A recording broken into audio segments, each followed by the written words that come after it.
জয় শ্রীরাম হ্যাঁ ক জয় শ্রীরাম এটি কোন জয় শ্রীরাম জোর ক জয় শ্রীরাম জয় শ্রীরাম জয় শ্রীরাম বন্ধুগণ সুস্বাগত। ওড়িশা এক শান্তিপূর্ণ রাজ্য, কিন্তু ଏହି ରାଜ୍ୟରେ ଅଶାନ୍ତି, ଭୟ ଏବଂ ଘୃଣାର ବାତାବରଣ ସୃଷ୍ଟି କରିବା ପାଇଁ କିଛି ଲୋକ ପ୍ରଚେଷ୍ଟା କରିଛନ୍ତି।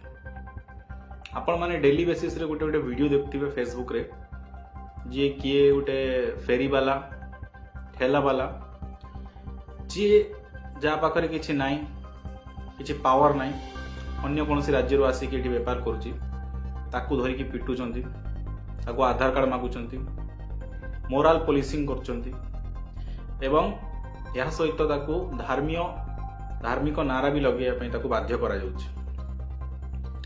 ଏଭଳି ପରିସ୍ଥିତି ଡେଲି ବେସିସ୍ରେ ସୃଷ୍ଟି ହେଉଛି ଓଡ଼ିଶା ରାଜ୍ୟରେ। ପଛରେ ଯଦି ଆମେ ଗୋଟେ କାରଣ ଦେଖିବା, କୋଉଠି ନା କୋଉଠି ମେନ୍ ଷ୍ଟ୍ରିମ୍ ମିଡିଆ ଯେଉଁ ହିନ୍ଦୁ ମୁସଲିମ ସାମ୍ପ୍ରଦାୟିକ ବାତାବରଣ ସୃଷ୍ଟି କରୁଛି, ସେ ନ୍ୟାସନାଲ ନ୍ୟୁଜ୍ ହଉ କିମ୍ବା ଓଡ଼ିଶାର କେତେ ଗଣମାଧ୍ୟମ ହଉ, ଏବଂ ଏହା ସହିତ ସୋସିଆଲ ମିଡିଆରେ କିଛି ଇନଫ୍ଲୁଏନ୍ସର ଅଛନ୍ତି, ଯେମିତି ସୋସିଆଲ ଠକ, ତପି ମିଶ୍ର, ଅଶୋକ, ସଞ୍ଜୟ, ଏମିତି କେତେ ସୋସିଆଲ ମିଡିଆ ଇନଫ୍ଲୁଏନ୍ସର ଅଛନ୍ତି ଯେଉଁମାନେ ଡେଲି ବେସିସ୍ରେ ଗୋଟେ ସାମ୍ପ୍ରଦାୟିକ କଣ୍ଟେଣ୍ଟ ତାଙ୍କ ଫେସବୁକ୍ ଆଇଡି, ୟୁଟ୍ୟୁବ୍ ଆଇଡିରେ ଅପଲୋଡ କରୁଛନ୍ତି, ଯଦ୍ୱାରା ଯେଉଁ ୟୁଥ୍ ଅଛି ସେମାନେ ଭ୍ରମିତ ହେଉଛନ୍ତି।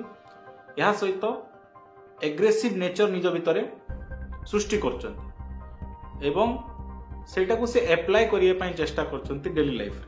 ଯାହା ସେ ଭିଡ଼ିଓ ମାଧ୍ୟମରେ ଦେଖୁଛନ୍ତି, ଯାହା ସେ ସୋସିଆଲ ମିଡିଆରେ ଦେଖୁଛନ୍ତି, ସେଇଟାକୁ ସେମାନେ ନିଜ ଆଖପାଖରେ ଆପ୍ଲାଏ କରିବା ପାଇଁ ଚେଷ୍ଟା କରୁଛନ୍ତି। କାହାକୁ ଧରିକି ପିଟିବା, କାହାକୁ ଧରିକି କହିବା ଯେ ତୁ ଜୟ ଶ୍ରୀରାମ ନାରା କହ, ଏଇଭଳି ଯେଉଁ କଥା ଯେଉଁ ଅଛି ଏଇଟା ଘଟୁଅଛି। ଏବଂ ଆଜି ଗୋଟେ ଖବର ମୋ ପାଖକୁ ଆସିଲା ଯେ ବାଲେଶ୍ୱରରେ ଜଣେ ମୁସଲମାନ ବ୍ୟକ୍ତିକୁ ଜବରଦସ୍ତି ଜୟ ଶ୍ରୀରାମ ନାରା ଲଗେଇବା ପାଇଁ କୁହାଗଲା ଏବଂ ସେ ଜୟ ଶ୍ରୀରାମ ନାରା ଲଗେଇଲା। ତାକୁ କୁହାଗଲା ଯେ ଜୟ ଜୟ ଶ୍ରୀରାମ, ସେ ଜୟ ଜୟ ଶ୍ରୀରାମ ବି କହିଲା, କିନ୍ତୁ ତଥାପି ସେ ଦୁର୍ବୃତ୍ତ ମାନେ ଅଟକିଲେ ନାହିଁ ଏବଂ ତାକୁ ପିଟି ପିଟି ପିଟି ପିଟି ଏମିତି ଅବସ୍ଥା କରିଦେଲେ ଯେ ସେ ହସ୍ପିଟାଲରେ ମୃତ୍ୟୁବରଣ କରିଛନ୍ତି। ଏବଂ ଏହି ନ୍ୟୁଜକୁ କୌଣସି ଗୁରୁତ୍ୱ ଦିଆଯାଇ ନାହିଁ କିମ୍ବା ମେନ୍ ଷ୍ଟ୍ରିମ୍ ମିଡିଆ ଏହାକୁ ଦେଖାଉନାହିଁ।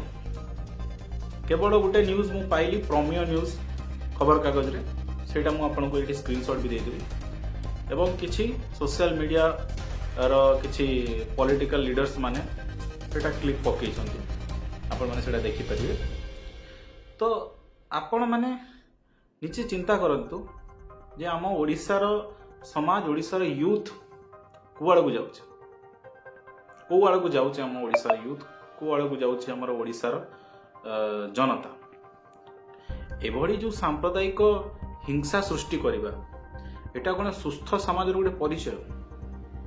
ହୁଏତ ଆମେ ଜଣକୁ ପିଟି ପାରିବା। ଥାଳ ମନେ ପକାନ୍ତୁ, ଏଭ୍ରି ଆକ୍ସନ୍ ହ୍ୟାଜ୍ ଆନ୍ ଇକ୍ୱାଲ୍ ଆଣ୍ଡ ଅପୋଜିଟ୍ ରିଆକ୍ସନ୍। ତେଣୁ ଯଦି ଗୋଟେ ଜାଗାରେ କୌଣସି ଘଟଣା ଘଟୁଛି, ତାର ରିଆକ୍ସନ୍ ଘଟଣା ଆଉ ଗୋଟେ ଜାଗାରେ ଘଟିବ, ଆଉ ଗୋଟେ ଚେନ୍ ସୃଷ୍ଟି ହେଇଯିବ। ବୁଝିପାରୁଛନ୍ତି ନା? ଗୋଟେ ଚେନ୍ ସୃଷ୍ଟି ହେଇଯିବ, ଇଏ ୟାକୁ ମାରିଲା, ସେ ତାକୁ ମାରିଲା, ସେ ତାକୁ ମାରିଲା, ସେ ତାକୁ ମାରିବ, ଏମିତି ଗୋଟେ ଚେନ୍ ସୃଷ୍ଟି ହବ, ଗୋଟେ ଦଙ୍ଗା ପରିସ୍ଥିତି ସୃଷ୍ଟି ହବ ଚାରିଆଡ଼େ, ଯୋଉଟା ଆମେ କେବେ ବି ଚାହୁଁନାହୁଁ ଏବଂ ଆପଣମାନେ ବି ଚାହୁଁ ନଥିବେ।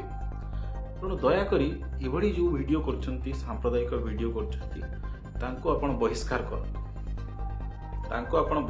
କରନ୍ତୁ, ଏବଂ ତାଙ୍କୁ ରିପୋର୍ଟ ମାରନ୍ତୁ, ତାଙ୍କ ଭିଡ଼ିଓକୁ ରିପୋର୍ଟ ମାରନ୍ତୁ ଏବଂ ତାଙ୍କୁ ଡିମୋଟିଭେଟ୍ କରନ୍ତୁ ଯେ ସେ ଏମିତି ଭିଡ଼ିଓ କରନ୍ତୁ ନାହିଁ। ଧନ୍ୟବାଦ।